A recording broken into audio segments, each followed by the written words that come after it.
तो चलो बेटा आज अपने लोग देखते हैं कॉपर का निष्कर्षण। इसके पहले वाले क्लास में अपने लोगों ने क्या पढ़ा था? इसके पहले वाले क्लास में अपने लोगों ने पढ़ा था मरकरी का निष्कर्षण, पारे का निष्कर्षण।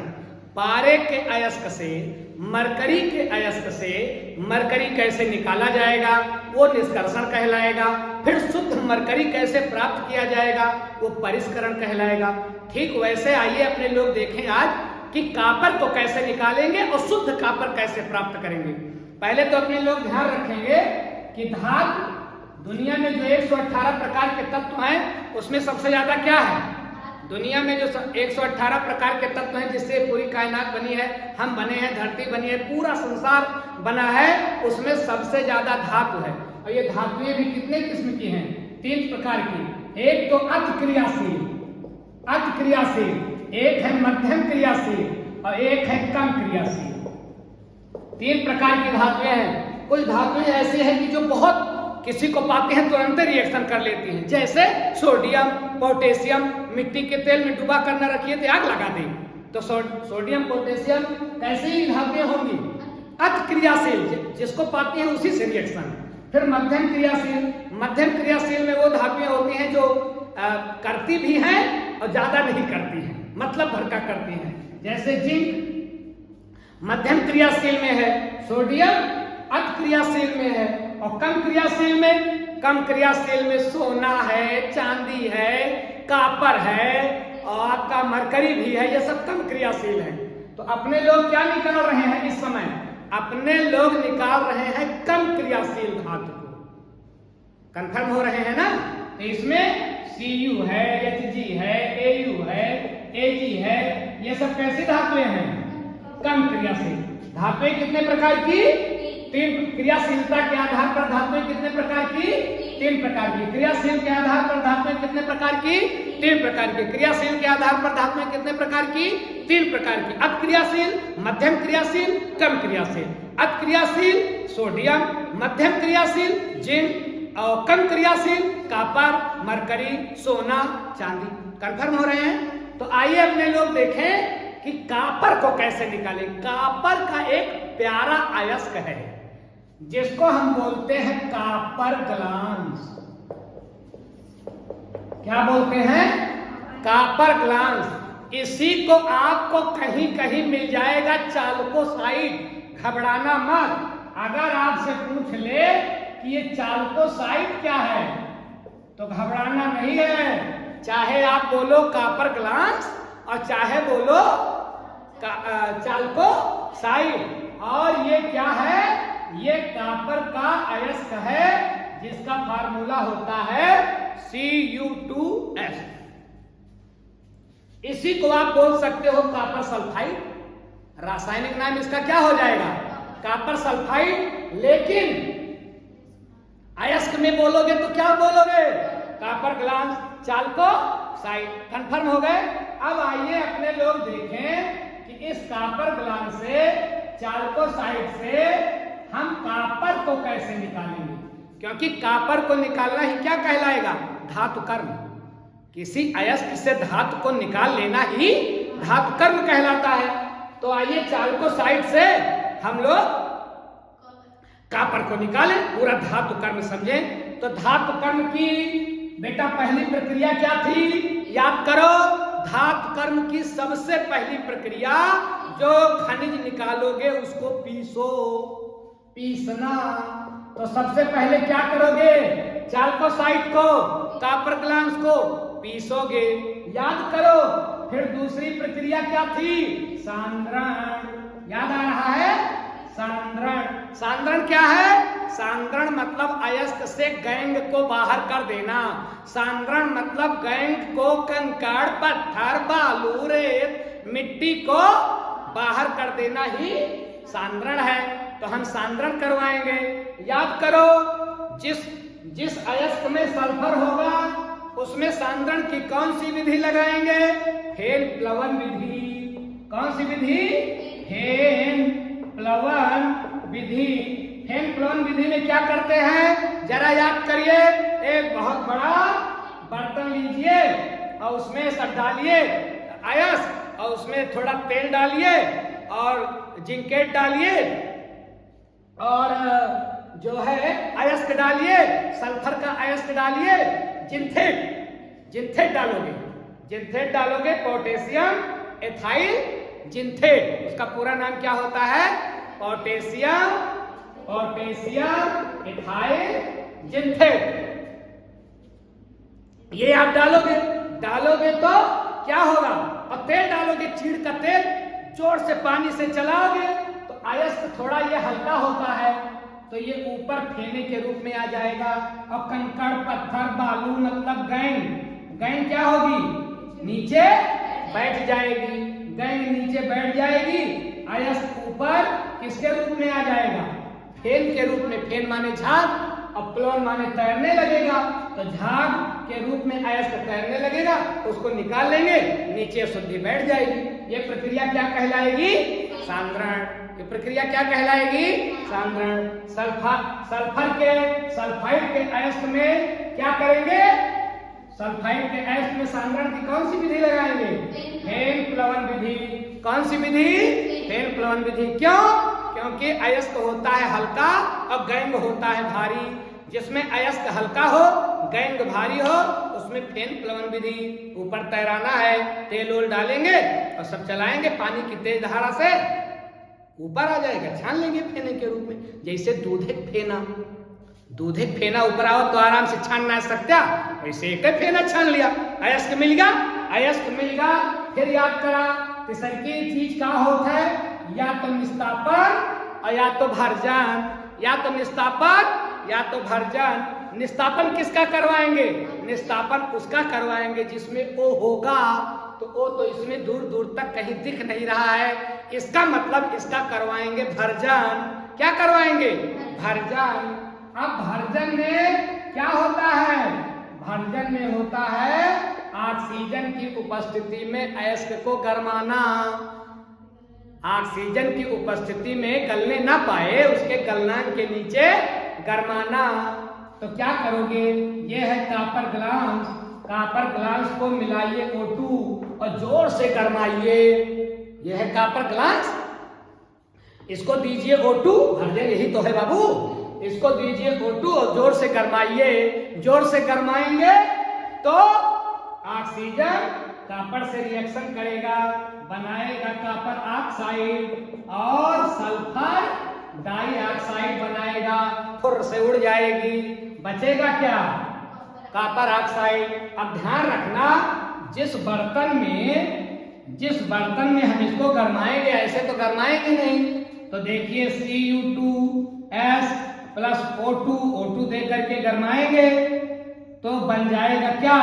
बन जाएगा Cu2O और सल्फर डाइऑक्साइड हो गई फुर। कंफर्म हो रहे हो? तो ये बताओ आप लोग कि Cu2S और O2 कापर ऑक्साइड बन गया या SO2 उड़ गया, तो क्या जितना कापर ये चाल्कोसाइड था, जितना कापर ग्लास था, क्या सब ऑक्सीजन से रिएक्शन कर लेगा? सब कुछ बचा रह जाएगा। तो जो बचा रह जाएगा कापर सल्फाइड जो बचा रह जाएगा, कापर ऑक्साइड उससे कहेगा यार तुम अकेले कहाँ घूम रहे हो और मेरे साथ में जाओ, बर्तन में तो रही है यक्के ना। अब यक्के ट्रेन में अगर सब यक्के डिब्बा में सफर करता है, यक्के सीटी बैठ गया तो कुछ न कुछ तो बातचीत होबे करे, कोनो न कोनो हाल चाल तो होबे करे। हाल चाल प्रेम मोहब्बत वाली ना होए तो कुछ ये होए तू हरी सरका तू ज्यादा जगह ले जा, कुछ न कुछ तो झंझट होबे करे। तो यक्के बर्तन में है कापर सल्फाइड और कापर ऑक्साइड, दोनों जने यक्के बर्तन में तो भर्जन करवाया जाता है ना। ये दोनों लोग मिल जाएंगे तो क्या होगा? ये मिल जाएंगे बेटा, तो देखो ये ले लीजिए Cu2O ले लीजिए और Cu2S उसी बर्तनों में रहेगा, सब नहीं बदल जाएगा। तो अब क्या होगा कि Cu कहेगा यार हम दोनों मिल गए, इकट्ठा हो जाए, और O इनसे मिल जाएगा, क्या बन जाएगा? बन जाएगा Cu6 Cu, ढेर के कापर मिलेगा, और प्लस SO2 हो गया फुर, और बचा क्या? कापर तो उड़ेगा नहीं, कापर मिल जाएगा अपने लोगों को। और सल्फर डाइऑक्साइड बन करके उड़ गया, सब मामला ओके हो गया। अपने लोगों को क्या मिल गया? कॉपर। क्या मिल गया? कॉपर ग्लांस से क्या मिल गया? कॉपर। यही तो कहलाता है कॉपर का निष्कर्षण। कॉपर ग्लांस से हम लोगों ने यात्रा शुरू की और कॉपर ग्लांस से कॉपर निकाल लिया, तो ये कहलाया कॉपर का निष्कर्षण। क्या कहलाया? कॉपर का निष्कर्षण। यही क्रिया क्या कहलाती है? धातु कर्म। यही क्रिया क्या कहलाएगी? धातु कर्म। क्या कहलाएगी? धातु कर्म। पक्का हो रहे हो ना? अब कॉपर निकल आया। अब कॉपर निकल आया तो प्रॉब्लम यह है कि ये जो कॉपर निकला का एक तार वार बनावा जाए सकत शुद्ध है? नहीं, पूरा शुद्ध नहीं है। अब भाई बर्तन वर्तन बनावे लायक नहीं ना, तार वार बनावे लायक नहीं, तो एक शुद्ध कीजिए। शुद्ध करने को बोलते हैं परिष्करण। क्या बोलेंगे? परिष्करण। शुद्ध कॉपर चाहिए भाई, अशुद्ध कॉपर थोड़े चाहिए। ध्यान रखिएगा, धातु को परिष्कृत करने के लिए, शुद्ध करने के लिए सबसे प्यारी जो विधि है वो कहलाती है विद्युत अपघटनी विधि। कौन सी विधि? विद्युत अपघटनी विधि। कौन सी विधि? विद्युत अपघटनी विधि। धातु को शुद्ध करने की सबसे प्यारी विधि विद्युत अपघटनी विधि। विद्युत मतलब बिजली, अपघटन माने टूट जाना। इसका मतलब इसमें जरूर ऐसा मामला है कि बिजली भी है और कुछ टूटेगा। ध्यान रखिए, एक बड़ा सा पात्र लीजिए, उसमें जो अपने लोगों को जो ये सीयू मिला है ना, ये शुद्ध है कि अशुद्ध? अशुद्ध। तो अशुद्ध जो सीयू मिला है उसका एक राड बना डालो। क्या बना डालो? एक राड। जो कॉपर मिला है उसका राड बनाइए मोट की। वो मोटा राड इस पात्र में डालिए और एक राड पतली डालिए शुद्ध कॉपर की। शुद्ध, ध्यान रखेंगे। देखो, दो राड डालना है इस पात्र में। एक अशुद्ध कॉपर, ये है अशुद्ध जो अपने लोगों को मिला है, और एक राड कैसी डालोगे? शुद्ध कॉपर की। कंफर्म हो रहे हो? और इस बर्तन को जिस धातु को निकालना है उसी का लवण जलीय विलयन डालेंगे। तो बताओ कौन सी शुद्ध धातु प्राप्त करनी है? कॉपर। तो कॉपर का लवण डालेंगे, कॉपर सल्फेट। क्या डालेंगे? कॉपर सल्फेट, CuSO4 का जलीय विलयन। इसमें कौन सा पानी रहेगा? कॉपर सल्फेट का लवण और उसका जलीय विलयन। इसको थोड़ा बढ़िया तोड़ने के लिए, क्योंकि विद्युत अपघटन लिखा है, बढ़िया से ये टूटे, इसके लिए थोड़ा सा H2SO4 भी डाल दो। तन H2SO4। ध्यान से समझा? एक रॉड कैसे बनाओगे? अशुद्ध कॉपर की जो मिला है, और एक शुद्ध कॉपर की रॉड। इसमें भर दीजिए पानी, पानी में डालिए कॉपर सल्फेट लवण। क्यों कॉपर सल्फेट डाल? जो धातु निकालनी है उसी का लवण डालेंगे। तो कॉपर निकालना है तो कॉपर सल्फेट, और इसमें थोड़ा डाल दो अम्ल H2SO4, तन H2SO4। फायदा क्या होगा?